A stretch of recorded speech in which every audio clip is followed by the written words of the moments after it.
നമസ്കാരം, എല്ലാവർക്കും ഷെർലീസ് മൈക്രോ കിച്ചണിലേക്ക് വീണ്ടും സ്വാഗതം. ഇന്ന് നമ്മൾ പ്രിപ്പയർ ചെയ്യുന്നത് പരിപ്പ് കറിയാണ്. ഓണം സീരീസിൻ്റെ ഭാഗമായിട്ടുള്ള ഒരു ഡിഷാണ്. ഈ പരിപ്പ് കറി ഇല്ലാതെ എന്ത് ഓണം, എന്ത് സദ്യ അല്ലേ. എനിക്ക് ഏറ്റവും ഇഷ്ടപ്പെട്ട റെസിപ്പിയിൽ ഒന്നാണ് ഈ പരിപ്പ് കറി. പരിപ്പ്, ചോറ്, പപ്പടം, എന്തൊരു കോമ്പിനേഷനാണല്ലേ. നമ്മൾ ഓണത്തിനാണെങ്കിലും കല്യാണത്തിൻ്റെ സദ്യക്ക് പോയാലും ഇലയിടുന്നു, ചോറ് വരുന്നു, നമ്മൾ അതിൻ്റെ നടുക്കൊരു കുഴിയൊക്കെ ഇങ്ങനെ ഉണ്ടാക്കി കാത്തിരിക്കും. അതിൻ്റെ മുകളിലേക്ക് നല്ല ചൂട് പരിപ്പ് അവരൊഴിക്കും. വീട്ടിലാണെങ്കിൽ നമ്മൾക്കിത് ചെയ്യാം. അതിനുശേഷം ഒരു അല്പം നെയ്യ് അങ്ങോട്ട് ഇട്ടിക്കണം. എന്നിട്ട് ഒരു പപ്പടം അതിൻ്റെ മുകളിലേക്ക് വെച്ചിട്ട് ടപ്പെന്ന് അങ്ങോട്ട് പൊട്ടിക്കണം. ഒട്ടും താമസിക്കാൻ പാടില്ല, ഉടനെ തന്നെ കഴിച്ചു തുടങ്ങണം.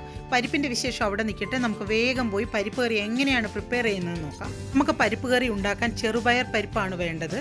ഇപ്പോൾ ഞാനിവിടെ 1 കപ്പ് ആണ് എടുക്കുന്നത്. കേരളത്തിൻ്റെ എറണാകുളം കഴിഞ്ഞ് അങ്ങോട്ടുള്ള ജില്ലക്കാരാണെന്ന് എനിക്ക് തോന്നുന്നത്.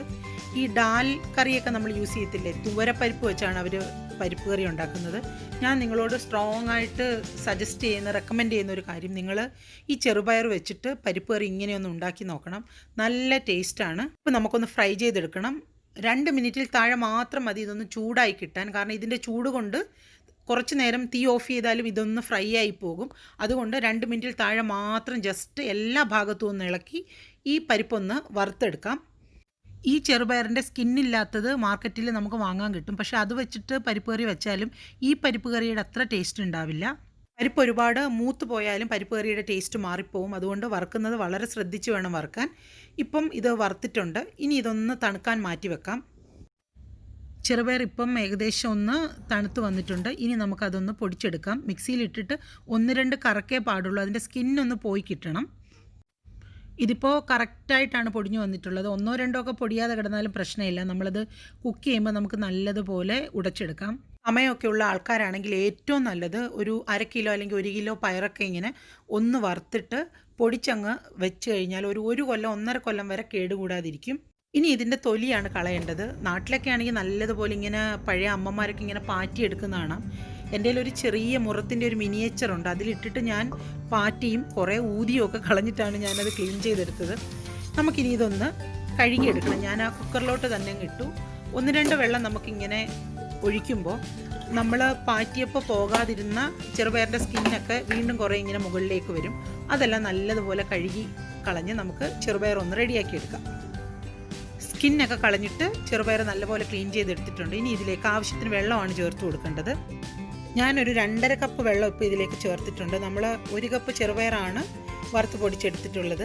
ഒരുപാട് കുറഞ്ഞു പോയാൽ ചിലപ്പം പരിപ്പ് അടിക്ക് പിടിക്കും. ഒരുപാട് കൂടിപ്പോയാൽ തിളച്ച് തൂവുകയും ചെയ്യും നമ്മുടെ കുക്കറിൽ നിന്ന്. ഇനി ഇതിലേക്ക് നമ്മൾ ചേർത്ത് കൊടുക്കുന്നത് ചെറിയ ഉള്ളിയിൽ നിന്ന് ഒരു 2 ചെറിയ ഉള്ളി ചെറുതായിട്ട് കട്ട് ചെയ്തിട്ട് നമുക്കിതിലേക്ക് ഇട്ട് കൊടുക്കാം. ഇനി നമുക്ക് ആവശ്യത്തിന് ഉപ്പ്, ഒരു 1/2 ടീസ്പൂൺ ഉപ്പും കൂടി ഇപ്പോൾ ചേർക്കാം. പ്രഷർ കുക്ക് ചെയ്തെടുക്കാം പരിപ്പ്. ഒരു 6-7 വിസിലെങ്കിലും മിനിമം വേണ്ടി വരും. നല്ലതുപോലെ പരിപ്പ് കുക്കായി നമുക്ക് കിട്ടണം. പരിപ്പ് കുക്ക് ചെയ്യുമ്പോൾ മഞ്ഞളും കൂടി ഇടാവുന്നതേ ഉള്ളൂ. ഞാനിപ്പം കുക്കറിൻ്റെ അകമൊക്കെ ചീത്തയാവുമെന്ന് പറഞ്ഞിട്ട് ഞാൻ ഇടാഞ്ഞതാണ്. നമുക്ക് അരപ്പ് ഉണ്ടാക്കുമ്പോൾ മഞ്ഞൾ ഇടാമല്ലോ. ഇപ്പോൾ പരിപ്പ് നല്ലതുപോലെ കുക്കായി വന്നിട്ടുണ്ട്. ഈ പരിപ്പ് കറിയിൽ ഏറ്റവും ഇമ്പോർട്ടൻ്റ് ആയിട്ടുള്ള പാർട്ടാണ് ഇത്. നല്ലതുപോലെ നമുക്കൊന്ന് ഉടച്ചെടുക്കണം. അതായത് ഒരു നല്ല കട്ടിയുള്ളൊരു തവി വെച്ചിട്ട് അതിൻ്റെ ബാക്ക് വശം കൊണ്ട് ഈ പരിപ്പ് ഒരു 3-4 മിനിറ്റ് എടുക്കും. ഒത്തിരി ക്ഷമയോടെ നമുക്കിതൊന്ന് ഉടച്ചെടുക്കണം. എന്നാൽ മാത്രമേ പരിപ്പ് കറിക്ക് നല്ല ടേസ്റ്റ് ഉണ്ടാവൂ. ചില ആൾക്കാർ മിക്സിയിലായിരിക്കും. ഒരു കാരണവശാലും നിങ്ങളത് ചെയ്യരുത്. പരിപ്പിന് ഒരു ടേസ്റ്റും ഉണ്ടാവില്ല. പരിപ്പൊക്കെ നല്ലതുപോലെ ഉടച്ചെടുത്തിട്ടുണ്ട്. ഇനി ഇതിലേക്ക് തേങ്ങയുടെ അരപ്പാണ് നമുക്ക് ചേർത്ത് കൊടുക്കേണ്ടത്. ഒരു മിക്സിയുടെ ജാറിലേക്ക് ഒരു 3/4 കപ്പ് ഫ്രഷായ തേങ്ങ ഇട്ട് കൊടുക്കാം. അതിൻ്റെ കൂടെ നമുക്ക് ഒരു 1/2 ടീസ്പൂൺ ജീരകം, ഒരു 1/2 ടീസ്പൂൺ മഞ്ഞൾപ്പൊടി, പിന്നീട് 2 വെളുത്തുള്ളി ചേർക്കാം. ഇത് ഞാൻ ചെറുതായിട്ടൊന്ന് അരിഞ്ഞിട്ടാണ് ചേർക്കുന്നത്, നല്ലപോലെ അരിഞ്ഞ് കിട്ടാൻ വേണ്ടിയിട്ടാണ്. ഇനി നമുക്കിതിലേക്ക് ചുമന്നുള്ളിയാണ് ചേർക്കേണ്ടത്. ഒരു 4 കഷ്ണം ചുമന്നുള്ളി ചേർത്ത് കൊടുക്കാം. എരിവിന് വേണ്ടി 2 പച്ചമുളകാണ് ചേർക്കുന്നത്. നിങ്ങളുടെ ആവശ്യം അനുസരിച്ച് നിങ്ങൾക്ക് കൂട്ടാം കേട്ടോ. ഇനി നമുക്കിതൊന്ന് അരച്ചെടുക്കാം. ഞാനൊരു 1/2 കപ്പ് വെള്ളം ചേർത്താണ് അരച്ചെടുക്കുന്നത്. ഇനി നമുക്ക് പരിപ്പ് കുക്ക് ചെയ്യാൻ തുടങ്ങാം. ഇതൊരു തക്കാളിയുടെ പകുതിയാണ്. എൻ്റെ വീട്ടിലൊന്നും പരിപ്പിൽ തക്കാളി ചേർത്ത് ഞാൻ കണ്ടിട്ടില്ലായിരുന്നു. പക്ഷേ ഹസ്ബൻഡിൻ്റെ വീട്ടിൽ വന്നപ്പോൾ എൻ്റെ മദറിലോ ഇതിൻ്റെ അകത്ത് തക്കാളി ഇങ്ങനെ ഒരു 1/2 തക്കാളി ചേർത്ത് കൊടുക്കാറുണ്ട്. പക്ഷെ അതിനുശേഷം ഞാൻ ഇന്ന് വരെ തക്കാളി ചേർക്കാതെ പരിപ്പ് ഉണ്ടാക്കിയിട്ടില്ല. നല്ല ടേസ്റ്റാണ് തക്കാളിയും കൂടി ചേർക്കുമ്പോൾ. പരിപ്പ് ചെറുതായിട്ടൊന്ന് ചൂടായി വന്നു തുടങ്ങിയിട്ടുണ്ട്. ഇതിലേക്ക് നമ്മൾ നേരത്തെ അരച്ചു വെച്ച തേങ്ങയുടെ അരപ്പ് കൂടി അങ്ങ് ചേർത്ത് കൊടുക്കാം. ഒരു 1/2 ടീസ്പൂൺ ഉപ്പും കൂടെ ചേർത്ത് കൊടുക്കുക. നേരത്തെ കുറച്ച് കുറവായിരുന്നു നമ്മൾ ചേർത്തത്.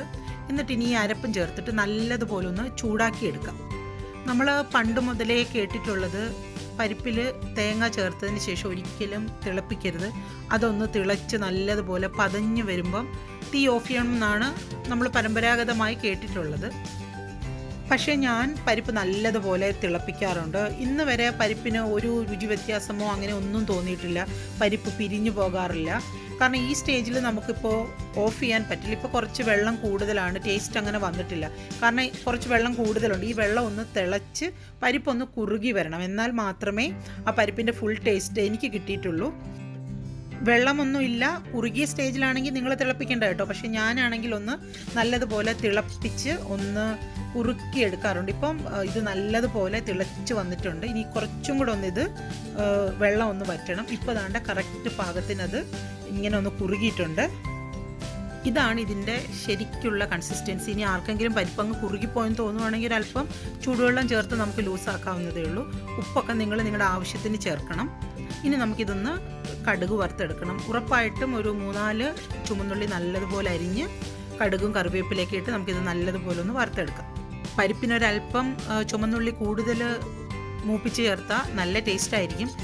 നമ്മുടെ ലാസ്റ്റ് സ്റ്റേജിലേക്ക് ഏകദേശം എത്തിക്കഴിഞ്ഞു. ഇനി ഇത് നമുക്ക് നമ്മുടെ പരിപ്പ് കറിയിലേക്ക് ചേർക്കാം. നല്ല ഭംഗിയുണ്ട് കാണാൻ തന്നെ. ഒരുപാട് മഞ്ഞളൊന്നും നിങ്ങൾ ഇടരുത് കേട്ടോ, അപ്പോൾ ഈ പരിപ്പിൻ്റെ ആ ഭംഗി അങ്ങ് പോകും. അപ്പോൾ ഈ പരിപ്പ് കറി എല്ലാവർക്കും ഇഷ്ടമായി കാണുമെന്നാണ് ഞാൻ പ്രതീക്ഷിക്കുന്നത്. ഈ വീഡിയോ കണ്ടതിന് ശേഷം നിങ്ങൾ ഈ വീഡിയോ ഒന്ന് ലൈക്ക് ചെയ്യണം. ഇനിയും സബ്സ്ക്രൈബ് ചെയ്യാത്ത ആരെങ്കിലും ഉണ്ടെങ്കിൽ ഒന്ന് സബ്സ്ക്രൈബ് ചെയ്യണം. പിന്നീട് ഈ റെസിപ്പി ഇഷ്ടമായെങ്കിൽ നിങ്ങളുടെ ഫാമിലിക്കും ഫ്രണ്ട്സിനും ഒക്കെ ഒന്ന് ഷെയർ ചെയ്ത് കൊടുക്കണം. അപ്പോൾ മറ്റൊരു റെസിപ്പിയുമായി, ഓണം റെസിപ്പിയുമായി വരുന്നത് വരെ എല്ലാവർക്കും bye from Shirley's micro kitchen.